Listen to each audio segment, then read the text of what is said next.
ಎಲ್ಲ ನನ್ನ ಪ್ರೀತಿಯ ವೀಕ್ಷಕರಿಗೆ ನಿಮ್ಮ ರಘುರಾಮ್ ಮಾಡುವ ಆತ್ಮೀಯ ನಮಸ್ಕಾರಗಳು. ಮತ್ತೆ ನಿಮ್ಮ ರಘುರಾಮ್ ಬಂದಾಯಿತು. ಜಯಮಾಲಿನಿ ಮೇಡಮ್ ಅವರ ಬದುಕಿನ ಕಥೆಯ ಸರಣಿನ ಮುಂದುವರ್ಸೋಕೆ ಶುರು ಮಾಡಾಯಿತು.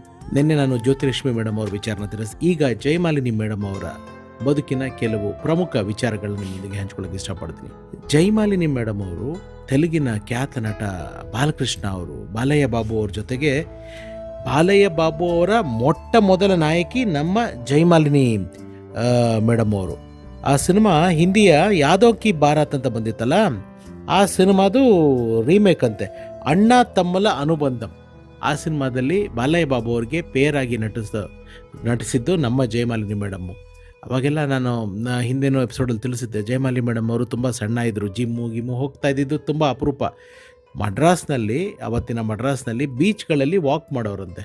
ಆವಾಗ ಜಯಮಾಲಿನಿ ಮೇಡಮ್ ಅವ್ರ ತಾಯಿ ಕೂಡ ಅವ್ರ ಜೊತೆಗೆ ಕಂಪ್ನಿ ಕೊಡೋರಂತೆ. ಆವಾಗ ಬಾಲಯ್ಯ ಬಾಬು ಅವರು ರೇಗ್ಸೋರಂತೆ, ಅಮ್ಮನ ಜೊತೆಗೆ ನಿಧಾನಕ್ಕೆ ಹೋಗೋದಲ್ಲ, ಬೇಗ ನಡಿಬೇಕು, ವಾಕ್ ಅಂದರೆ ಹಿಂಗೆ ರಿಲ್ಯಾಕ್ಸಾಗಿ ನಡೆಯೋದಲ್ಲ ಅಂತ. ಸೊ ಅವಾಗಿಂದನೂ ಬಂದ ಅನುಬಂಧ. ತೆಲುಗಿನ ಮತ್ತೊಬ್ಬ ಖ್ಯಾತ ನಿರ್ದೇಶಕ ಶ್ರೀ ದಾಸರಿ ನಾರಾಯಣರಾವ್ ಅವರು ನಮ್ಮ ಜಯಮಾಲಿನಿ ಮೇಡಮ್ ಅವ್ರಿಗೆ ಕೆಲವು ಉತ್ತಮ ಪಾತ್ರಗಳನ್ನ ಕೊಟ್ಟಿದ್ದಾರೆ.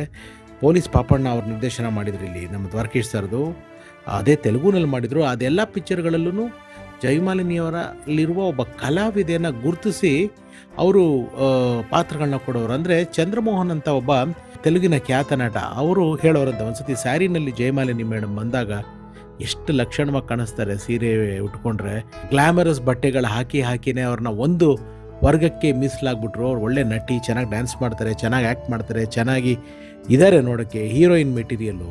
ಯಾಕೆ ಇಂಡಸ್ಟ್ರಿ ಇವ್ರನ್ನ ಈ ಥರ ಬಳಸ್ಕೊಂಬಿಡ್ತು ಅಂತ ಕೆಲವೊಂದು ಸತಿ ಒಂದು ಬಹಿರಂಗವಾಗಿಯೇ ಚಂದ್ರಮೋಹನ್ ಅವರು ಹೇಳಿದ್ರಂತೆ. ಅಂದರೆ ನಾಯಕಿಯಾಗಿ ಯಾಕೆ ಬರಲಿಲ್ಲ ಎಲ್ಲ ಇದ್ದು ಅಂತಂದರೆ, ಅವರು ಆಲ್ರೆಡಿ ಈ ಡ್ಯಾನ್ಸಲ್ಲಿ ಬ್ಯುಸಿ ಆಗ್ಬಿಟ್ರು, ಸಂಪಾದನೆ ಆಗಿತ್ತು. ಒಂದು ಸಿನಿಮಾ ಅಂತಂದರೆ ಆಲ್ಮೋಸ್ಟ್ ಒಂದು ಮಿನಿಮಮ್ 30 ದಿವಸ 40 ದಿವಸ ಒಂದು ನಾಯಕಿಯ ಪಾತ್ರ ಇರುತ್ತೆ. ಆದರೆ ಒಂದು ಡ್ಯಾನ್ಸ್ ಅಂದರೆ ಒಂದು 4-5 ದಿವಸದಲ್ಲಿ ಆ ಪಾತ್ರ ಮುಗಿದೋಗುತ್ತೆ. ಹಣನೂ ಜಾಸ್ತಿ ಸಂಪಾದನೆ ಮಾಡ್ಬೋದು, ನಂಬರ್ ಆಫ್ ವರ್ಕಿಂಗ್ ಡೇಸು ಕಡಿಮೆ ಇರುತ್ತೆ ಅನ್ನೋ ಒಂದು ದೃಷ್ಟಿಕೋನ ಆಯಿತು.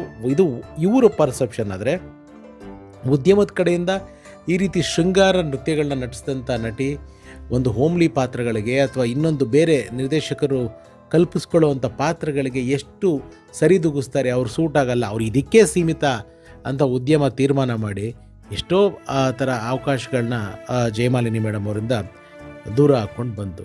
ಇನ್ನು ಕನ್ನಡಕ್ಕೆ ನಮ್ಮ ಜಯಮಾಲಿನಿ ಮೇಡಮ್ ಅವರು ಬಂದಿದ್ದು ಗುರು ಶಿಷ್ಯರು ಸಿನಿಮಾ ಅಂತ ಕಾಣುತ್ತೆ, ತಪ್ಪಿದ್ರೆ ಕ್ಷಮಿಸಿ. ನನಗೆ ಸಿಕ್ಕಿರೋ ಮಾಹಿತಿ ಪ್ರಕಾರ ಗುರು ಶಿಷ್ಯರು, ಅದರಲ್ಲಿ ಜಯಮಾಲಿನಿ ಮೇಡಮ್ ಅವ್ರದ್ದು ಎಂಥ ಪಾತ್ರ ಅಂತ ನಿಮಗೆ ಗೊತ್ತೇ ಇದೆ. ವಿಷ್ಣುದಾದ ಜೊತೆಗೆ ಒಂದು ಸಾಕಷ್ಟು ಚಿತ್ರಗಳಲ್ಲಿ ಮಾಡಿದರು. ಗುರು ಶಿಷ್ಯರು ಇರ್ಬೋದು, ಜಯಸಿಂಹ ಸಿನಿಮಾದಲ್ಲಿ ಒಂದು ಕಾಡು ಹುಡುಗಿಯ ಪಾತ್ರ, ಅದರಲ್ಲಿ ಒಂದೊಳ್ಳೆ ಸಾಂಗು ಇತ್ತು ವಿಷ್ಣು ಸರ್ ಹಾಗೂ ಜಯಮಾಲಿನಿ ಮೇಡಮ್ ಅವ್ರಿಗೆ. ಅಂದರೆ ವಿಷ್ಣು ಸರ್ ಅವರೊಟ್ಟಿಗೆ ಒಂದು ಒಳ್ಳೆಯ ಅನುಬಂಧ ಇತ್ತು ಅಂತ ಕೂಡ ನಾನು ಕೇಳ್ಪಟ್ಟೆ. ಇನ್ನು ಜಯಮಾಲಿನಿಯವರ ಬದುಕಿನಲ್ಲಿ ನಡೆದಂಥ ವಿಚಾರಗಳಂದರೆ, ನಾನು ತಿಳಿಸಿದ್ದೆ ಕಳೆದ ಸಂಚಿಕೆಯಲ್ಲೂ, ಮನೆಯ ಜವಾಬ್ದಾರಿ ಅವ್ರು 3 ಜನ ಅಣ್ಣಂದರು ಅಕ್ಕಂದರು, ಜ್ಯೋತಿಲಕ್ಷ್ಮಿ ಅವ್ರು ಬಿಟ್ಟು ಮಿಕ್ಕಿದ ಅಕ್ಕಂದ್ರನ್ನ ಮದುವೆ ಜವಾಬ್ದಾರಿ ಎಲ್ಲ ಇವರೇ ವಹಿಸ್ಕೊಂಡ್ರು. ದುಡಿಮೆ ಬರೀ ದುಡಿಮೆ ಕಡೆಗೇ ಅವ್ರು ಮುಖ ಮಾಡ್ಕೊಂಡ್ಬಿಟ್ರು.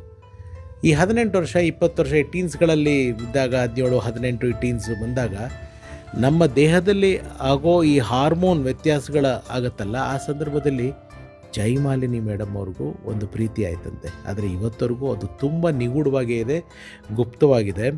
ಅವರು ಕನ್ನಡ, ತಮಿಳು, ತೆಲುಗು ಎಲ್ಲ ಸಿನಿಮಾನಲ್ಲೂ ಆ್ಯಕ್ಟ್ ಮಾಡಿದ್ದಾರೆ, ಈಗಲೂ ಇದ್ದಾರೆ. ಬಟ್ ಯಾವತ್ತೋ ಒಂದು ದಿವಸ ಅವ್ರ ಹತ್ರ ನಾನು ಪ್ರೀತಿ ಹೇಳ್ಕೊತೀನಿ. ಇವತ್ತವರೆಗೂ ನಾನು ಆ ಪ್ರೀತಿನ ಹೇಳ್ಕೊಂಡಿಲ್ಲ. ಬಟ್ ಒಂದಲ್ಲ ಒಂದು ದಿವಸ ಅವ್ರ ಹತ್ರ ಪ್ರೀತಿ ಹೇಳ್ಕೊತೀನಿ. ಅವ್ರಿಗೂ ಇವತ್ತು ಫ್ಯಾಮಿಲಿ ಅನ್ನೋದಿದೆ, ನನಗೂ ಒಂದು ಫ್ಯಾಮಿಲಿ ಅನ್ನೋದಿದೆ.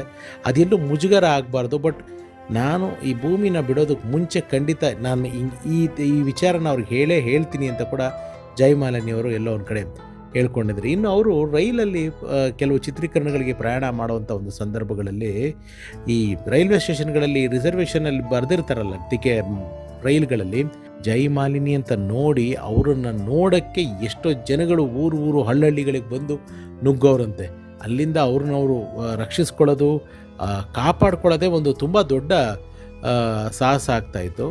ಇಷ್ಟೆಲ್ಲ ಮಧ್ಯೆ ನಡೀತಿರಬೇಕಾದ್ರೆ ದಕ್ಷಿಣ ಭಾರತದ ಅಂದರೆ ಮಲಯಾಳಂ ಚಿತ್ರರಂಗದ ದೊಡ್ಡ ನಟ ಜಯನ್ ಅನ್ನೋರು ಬಹಳ ಓಪನ್ನಾಗಿ ಸೀದಾ ಬಂದು ಜಯಮಾಲಿನಿಯವರ ತಾಯಿ ಹತ್ರನೇ ನಾನು ನಿಮ್ಮ ಮಗಳನ್ನ ಮದುವೆ ಆಗ್ತೀನಿ ಅಂತ ಕೇಳಿದ್ರಂತೆ. ಅವರು ವಯಸ್ಸಿನಲ್ಲಿ ಒಂದು 15-20 ವರ್ಷ ಅಂತರ ಕೂಡ ಆಯಿತು ಜಯಮಾಲಿನಿಯವರಿಗೆ. ಚೆನ್ನೈನಲ್ಲಿ ಪಾಮ್ಗ್ರೂ ಹೋಟ್ಲ್ ಅಂತ ನಾವೇನು ಹೇಳ್ತೀವಿ ಅದರ ಹತ್ರನೇ ಅವ್ರ ಮನೆ ಇತ್ತು. ಅವ್ರ ಮನೆಗೆ ಕರೆಸ್ಕೊಂಡು ಎಲ್ಲ ಮಾತಾಡಿದ್ರಂತೆ. ಆದರೆ ಆ ಮದುವೆ ಅನ್ನೋ ಪ್ರಸ್ತಾಪ ಯಾಕೆ ಮುಂದುವರಿಲಿಲ್ಲ ಅನ್ನೋದು ಇನ್ನೂ ಪ್ರಶ್ನೆಯಾಗೇ ಇದೆ. ಅದು ಏನಕ್ಕೆ ಅವ್ರ ಮದುವೆ ಆಗಲಿಲ್ಲ ಅಂತ ಗೊತ್ತಿಲ್ಲ. ಆತ ಒಬ್ಬ ಮಲಯಾಳಂ ಚಿತ್ರರಂಗದಲ್ಲಿ ದೊಡ್ಡ ನಟ. ರೈಲಲ್ಲಿ ಹೀಗೆ ಪ್ರಯಾಣ ಮಾಡ್ತಿರ್ಬೇಕಾದ್ರೆ ಒಬ್ಬ ಮಿಲ್ಟ್ರಿ ಅಧಿಕಾರಿ ಆ ಟ್ರೈನ್ ಹತ್ತಿದ್ರಂತೆ, ಪ್ರಯಾಣ ಮಾಡೋಕ್ಕೆ ಸ್ಟಾರ್ಟ್ ಮಾಡಿದ್ರು. ಜಯಮಾಲಿನಿಯವ್ರು ನೋಡಿದ್ದಾರೆ. ಆ ಸ್ವಲ್ಪ ಹೊತ್ತಿನ ಆ ಒಂದು ಡ್ಯೂರೇಷನ್ನು ಏನು ಅವರು ಟ್ರಾವೆಲ್ ಮಾಡ್ತಿದ್ರು, ಆ ಟ್ರಾವೆಲ್ನಲ್ಲಿ ಜಯಮಾಲಿನಿಯವರ ಹಾವಭಾವಗಳು, ಅವರು ಹೇಗೆ ಬಿಹೇವ್ ಮಾಡ್ತಾರೆ, ಸಿನಿಮಾದಲ್ಲಿ ಪರದೆ ಮೇಲಿರೋ ಜಯಮಾಲಿನಿ ಬೇರೆ, ಆದರೆ ಪರದೆ ಆಚೆ ಇರೋ ಜಯಮಾಲಿನಿನೇ ಬೇರೆ. ಆ ವ್ಯಕ್ತಿತ್ವ, ಆ ಗುಣ ಮಿಲಿಟ್ರಿ ಆಫೀಸರ್ಗೆ ಭಾಳ ಇಷ್ಟ ಆಗೋಯ್ತಂತೆ. ಸರಿ, ಅವ್ರು ಇಳ್ಕೊಬೇಕಾಗಿರೋ ಊರು ಬಂದಿದೆ, ಇಳಿಬೇಕಾಗಿರೋ ಅನಿವಾರ್ಯತೆ ಪರಿಸ್ಥಿತಿ. ಇಲ್ಲಿ ನೋಡಿದ್ರೆ ಜಯಮಾಲಿನಿಯವರು ಅವ್ರ ತಾಯಿಯವರು ಗಾಢ ನಿದ್ರೆಯಲ್ಲಿದ್ದಾರೆ.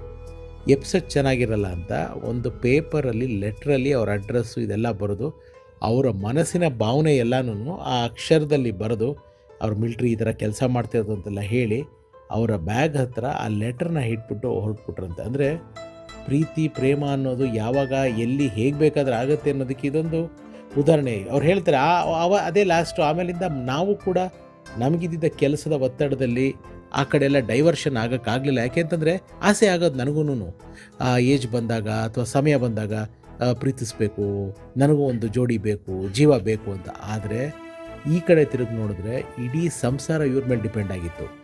ಅವರ ಅಣ್ಣಂದರು, ಅಕ್ಕಂದರು, ದುಡಿಯೋ ಹೆಣ್ಮಗಳು ಇವರೊಬ್ಬರೇ.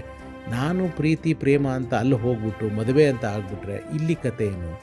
ಯಾರ್ದು ಮದುವೆಗಳಾಗಿರಲಿಲ್ಲ. ಲೈಫ್ ಸೆಟ್ಲ್ ಮಾಡೋದು ಹೇಗೆ?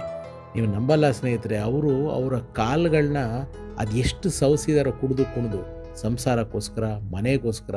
ಈ ಹೆಣ್ಣು ನಾವು ಸಿನಿಮಾ ಮೇಲೆ ನೋಡಿದ ತಕ್ಷಣ ಅವ್ರ ಗ್ಲಾಮರ್ ಪಾತ್ರಗಳಲ್ಲಿ ಅಥವಾ ವಿಲನ್ ಪಾತ್ರಗಳಲ್ಲಿ, ವ್ಯಾಂಪಿಶ್ ಪಾತ್ರಗಳಲ್ಲಿ ನೋಡಿದಾಗ ತುಂಬ ನಾವು ಅದನ್ನು ಹಾಗೆ ಗೇಜ್ ಮಾಡ್ಕೊಂಡ್ಬಿಡ್ತೀವಿ. ನಿಜ ಜೀವನದಲ್ಲೂ ಹಂಗೆ ಏನು ಅಂತ ಇಲ್ಲ. ಅನುರಾಧ ಅವ್ರ ಕಥೆನೂ ನಾನು ನಿಮ್ಗೆ ಹೇಳಿದ್ದೆ ಸಂದರ್ಶನ ಮಾಡಿ.